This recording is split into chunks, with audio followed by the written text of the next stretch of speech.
Man of the hour, certainly last night. Man of the final minute, he's Justin Tucker, the Ravens kicker, 61-yarder to win it. He joins us now on the program. How do you feel today? I feel good. Didn't get a whole lot of sleep last night. We got in pretty late back to Baltimore, but nonetheless, good to come out of a road game with a victory like we did last night. When you get text messages, congratulatory text messages or phone messages from other kickers or from other players? A little bit of both. I mean, kickers, we all tend to know each other and we all follow each other. So had a couple guys reach out, and that was really nice of them. Talked with Dave Akers after the game a little bit. He's got a really close connection with our kicking consultant, Randy Brown.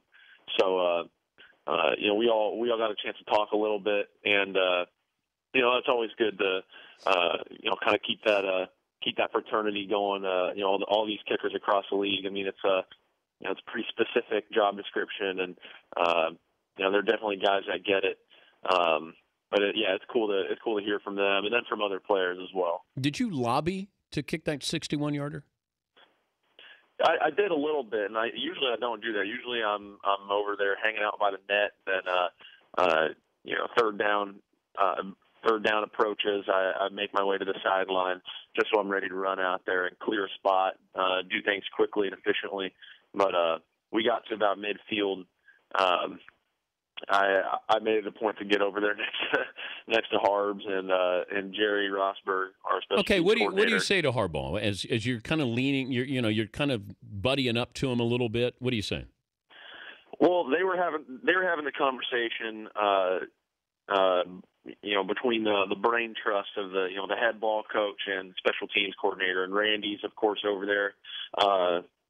They're all trying to hash it out and figure out what the best course of action is, and that's not uncommon. They do that for any situation in the game.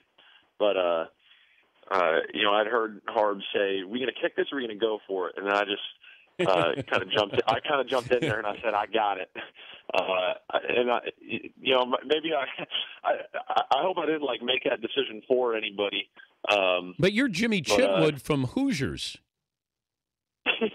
I mean, at the end of the day, I'm just glad I didn't have to come back to the sideline with a miss and have to explain myself. I'm happy for the opportunity, blessed that everything panned out, and I mean, even if it didn't, still blessed to have the opportunity. He's Justin Tucker, the Ravens kicker, the 61-yarder last night, 6 field goals on the night. I looked at the numbers here, Justin. You guys are getting too good at kicking field goals. The numbers at an all-time high with the percentages over 40 yards, over 50 yards. Yeah, we don't need to narrow the goalpost. It's already pretty difficult. I know that's where you're going. Yeah. Okay. If we need to narrow the goalpost, then we need to. Then receivers can't wear gloves. Quarterbacks gotta. I don't know what you can do to change the game anymore. But okay, how about this? We're just paid to make it look easy. It's not necessarily easy all the time.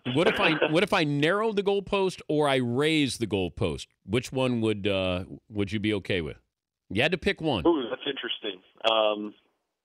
That's interesting. That's hard to say. I mean, I feel like we've got a pretty good system right now. No, you got to pick. Give me one.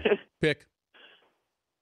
I think it'd definitely make it interesting if you narrowed the goalpost, because that is something that we see out on our practice fields for what it's worth. I mean, we have a set of skinny goalposts. They're like arena league width. Oh, okay. So they're about 9 feet wide.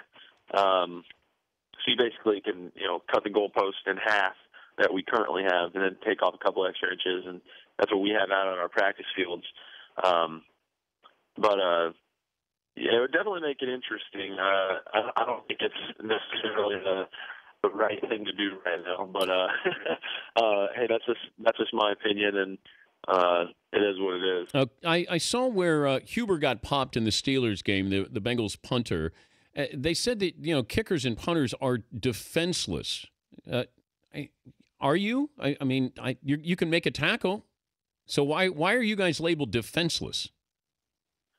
It's kind of an interesting deal there. I mean, the hit that Kevin took, was pretty brutal, and I think that's definitely a play that can be avoided as the blocker.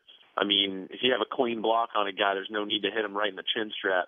I mean, you put a shoulder in his chest, or you extend your hands, use some good football fundamentals, and you dig out the punter and make a block. You don't have to end his season. But that being said, at the same time, we're out there on the football field playing with 11 men in coverage. So it's important to keep your head on a swivel. And I mean, the game is violent. That's just the nature of it. So, hits are going to be made and hits are going to be received. And as a specialist, I can tell you, if you're just last week, I got truck sticked by a guy who is I think he's going to be a great player in this league. Daryl Patterson, he ran me straight over. But at the same time, it's important to I don't know, just have a thick skin and roll with the punches, like literally roll with them, like I had to last week. Well, congratulations on the game winner and the big night, and good luck against the Patriots. Thank you, Justin. Thank you. Thanks for having me. All right, Justin Tucker. Big night. They're making it look easy. Too easy. The Dan Patrick Show, weekday mornings on Audience.